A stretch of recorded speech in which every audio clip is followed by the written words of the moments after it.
In a world of crazy movies, 50 Randy Quaid's.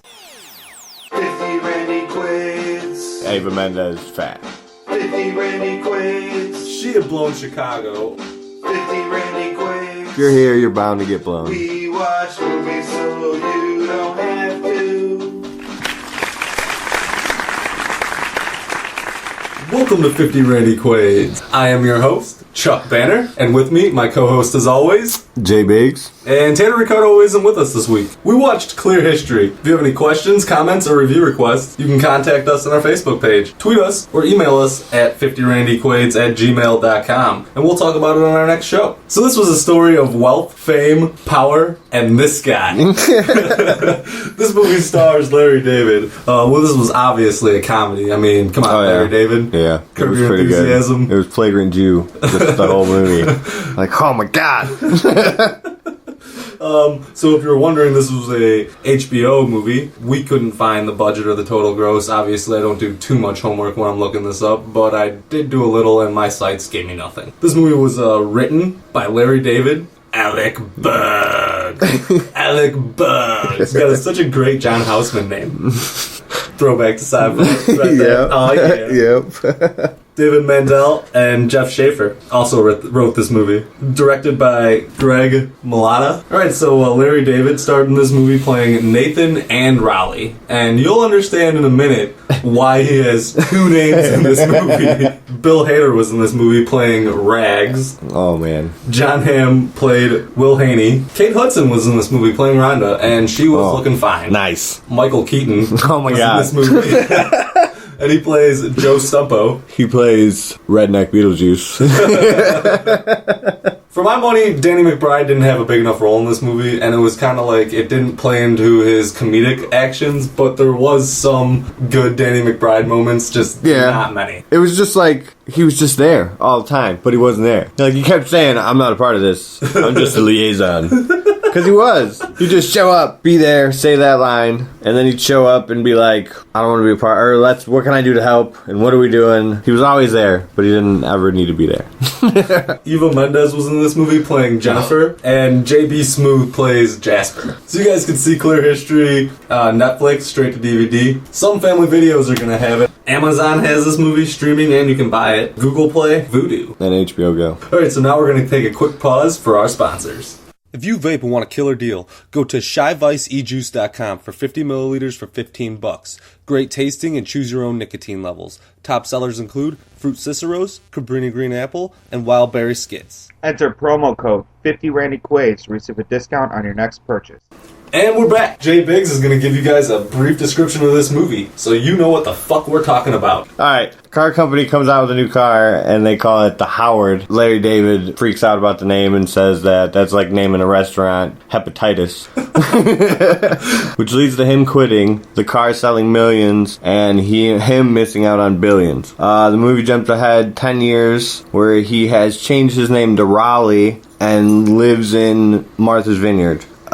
He then finds out that the owner of the car company that he used to work for has just moved to the island, and he freaks out about that. And then him, Bill Hader, Michael Keaton, and Danny McBride plan to blow the house up. Because it's ugly, and he's pissed off that he's got all this money and he's got all this cool shit. Then Raleigh's identity gets revealed. Owner finds him finally and wants to give him back the money, but it's too late. Redneck Beetlejuice has already blown up his house. Movie jumps ahead another 3 years. They get out of prison, and he finds out that Jennifer blew Chicago. Alright, so how did you feel watching this movie?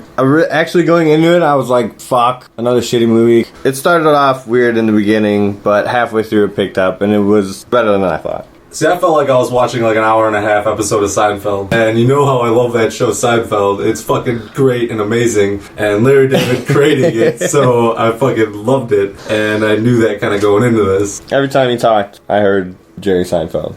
Like, they have the same voice. Like, they could be related. They molded the character, like, right off of Larry David. Everything in this movie came full circle, so there was really nothing in it that I didn't like. There was one thing that I didn't, because it didn't come all the way full circle, and this was the only thing that I couldn't pinpoint. What's that? T-Vor. He T-Vor. never had to pay him $1,300 for backing into his car. Did he? He never got the money. No, he never got the money Yeah, he because he never never got got the the billions. Well, he got distracted by Chicago. Yeah, he got distracted because he was trying to find out if Jennifer blew Chicago 20 years ago when they came to the island, and now they're coming back, and it turns out that she blows them all in the parking lot. Oh yeah, and she's fat, and it's Eva Mendes. Yeah, she lost the bet. Yeah. And she owes Larry David $50, but instead of paying Larry David the $50, he's going to go out with her to dinner Yeah. after he gets out of prison. And then at the And then he poker finds game out. that night, he finds out that she may have blew 3 members of Chicago in the parking lot after the concert. And that's how the movie ends. And that's how it ends.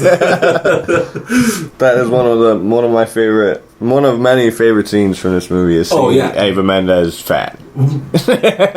For me, it was the poker scene at the end there, yeah. where he kind of finds out and it all comes full circle again. Yeah. And also that first poker scene, oh my god. Yeah, that was one of the beginning like scenes. They were like mini skits. It was just like Run Ronnie Run. It was like No, it scene, was way funnier scene, than Run Ronnie Run. scene, and then it got into the movie and it picked up and then it was awesome. But at the beginning it was like stand-up comedy but with another person. At the very beginning of the movie, where they're talking about the name Howard, that Yeah. was one of the scenes that I wrote down. I wrote sorry scene. He's talking and he's like, yeah, you don't name a car Howard, but it all goes back to the scene right before this where his boss, Will Haney, brings in his son, who is named Howard, Yeah. and his nanny. His nanny. She the has wrap this that- wrapped bun.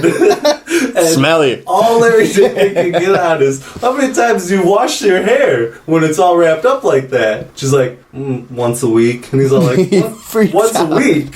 Maybe you should bump it up to twice a week. I mean, Meanwhile, here he is looking like Jesus with long hair and this long beard. He's all like, he And his knows boss what is he's just talking like- about. His boss is just like, what the fuck are you talking about? Who Right. cares? Right? Right when they leave the room, he even brings it up. She's washing her hair once a week. And then he goes under this rant of, oh, that's the first thing you talk about? How not say, oh, what a great kid. Oh, what a wonderful kid. Oh, what Yeah. a wonderful father for raising a kid. what a great by job himself. you've done. Yeah. And he just goes on this rant. Yeah, And so, searching. of course he's not going to be happy with the guy when he all of a sudden says he doesn't like the name Howard, the name of his fucking son. Right? I mean, come on. But that is, I mean, come on. Would you buy a car named Howard? But that scene is fucking hilarious because then he's, he quits. Yeah. And he Yeah. gets his 10% back. Yeah. And he goes back home and his wife's like, no, you're fucking You're an stupid. idiot. You're an idiot. Go back there and tell him that you want your job back. So he Yeah. goes back and he apologizes for it. He says the name is wonderful and everything like that. And then the boss freaks out on him and he's like, no, that was an insincere apology. And Larry David goes into this big rant about how you don't have to be sincere when you're when you're saying an apology. It's just the act of giving the apology itself Yeah. should be enough to Yeah. satisfy you. Yeah. And his boss is like, no, that's bullshit. It proceeds to go, well, I'm sorry we had to end things like this. And Larry David's like, well, are you sincere? Are you really sorry about it? And his boss You is just like, did the no. same fucking He's like, thing I you did." just did the same thing I did. Yeah, that was a good part. Oh, man. was And then good I part. also wrote down dwarf racism. Oh, God, that scene was fucking hilarious. Yeah, it was. Danny McBride's bringing him to the surprise birthday party. Oh god. That leads to one of my favorite scenes when he opens the door and BJ Smoove opens the door and he's like, surprise! And fucking Larry David just knocks him out. Pow! Lays him out. It was hilarious. And then they start talking about that he punches him just because he's a black man. And if he was a black woman, he would punch him. And he's like, well, I'd probably punch him if it was a white old woman. Yeah. He's like, I definitely would. It's not about who, the skin color of who's doing it. It's the fact that you're jumping out and you're yelling surprise right in my face. It could be a dwarf. It could be a dwarf. Oh, Nobody would punch a dwarf. he's like, oh, you would for sure punch a black dwarf. That's dwarf racism. Larry David's like, no. He's like, I'd punch a white dwarf. He's like, you wouldn't punch a white dwarf. Nobody would punch a white dwarf. Right? Alright, so what do you think was the best Joker line from this movie? I wrote Howard. But there were multiple. That was just the one that stuck with me the most. There were so many. It Yeah, was there just, was the so whole many. movie was joke. The whole Chicago is Yeah. a joke within itself. I think that and Howard were the biggest jokes. Everything else was like quick jokes. Those Plus, are like like, story jokes. There was like the segment of jokes with Nathan Flom giving up his shares and it being all over the news. How, oh, this guy's a moron. He gave up $1 billion. Yeah. And then he can't get away from it. And then it shows him in Martha Vineyard with a new name, and he's got, no beard and balding. He looks like Larry David. Looks like Larry David. Just like Larry David. But the two things that I actually wrote down, Will Haney, his boss, 10 years later on Martha's Vineyard. Martha's Vineyard, yeah. And he's sitting down at the poker game, and Raleigh's defending Nathan, so he's defending himself at the poker game, because everybody's all like, what an idiot! Yeah, that's I would never associate myself with someone so stupid! Yeah. And so... I'd freak out too. Yeah, I mean, he freaks out and he goes. Yeah. And right then they're talking about, he's all like, I hope, it wasn't anything I said. And he's like, nah, don't worry. He just found out his ex-girlfriend blew Chicago.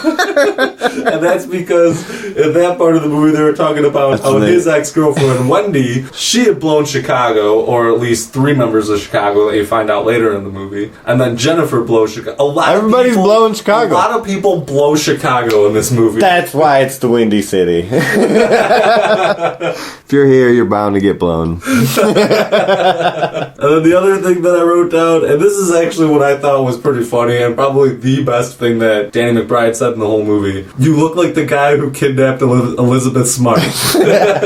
When he shows him the picture of himself and he's explaining, oh, this is who I am, this is what I looked like. Because he was like, how did he not recognize you? Right. Because he looks like Larry David. He doesn't look like Jesus anymore. Yeah, I didn't understand that. I don't know why. Why did he take the picture? He knows. I mean, he didn't look at it. They both looked at it, and he was like, "Oh, let's go take a picture in this." She probably wasn't really paying attention to him. No, him. He should have known better. Yeah. Why did he go take the picture while he was wearing all this facial hair and long hair again? For some reason, in his mind, he thought that Kate Hudson was in love with him and would divorce her rich billionaire husband, who is terminal with something. Is terminally ill with something. Yeah, that's crazy. And he just seems like the perma nice guy. It's just hilarious. And then he goes in to kiss her, and she fucking disgusted. Yeah. Disgusted. Yeah. Alright, so now we're going to get on to rating 50 Randy Quaid's on the 1 to 50 Randy Quaid's rating scale. Ooh. IMDb gave this movie a 6.5 out of 10, which translates to 32.5 Randy Quaid's. That's a pretty decent movie, which means IMDb says fucking see it.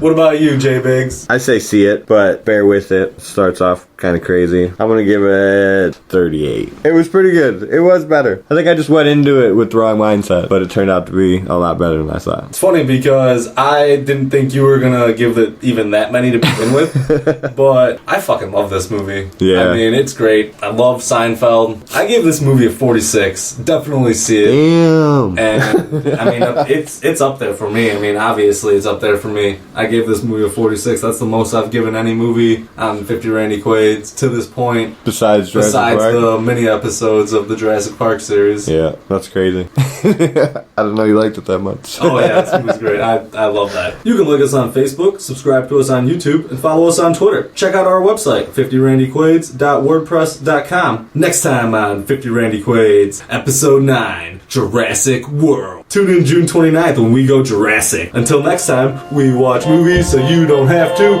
Peace out. This has been 50 Randy Quaids, brought to you by Spudcast Productions, starring Chuck Banner, produced by Tater Ricardo and recorded at J and Jug Studios.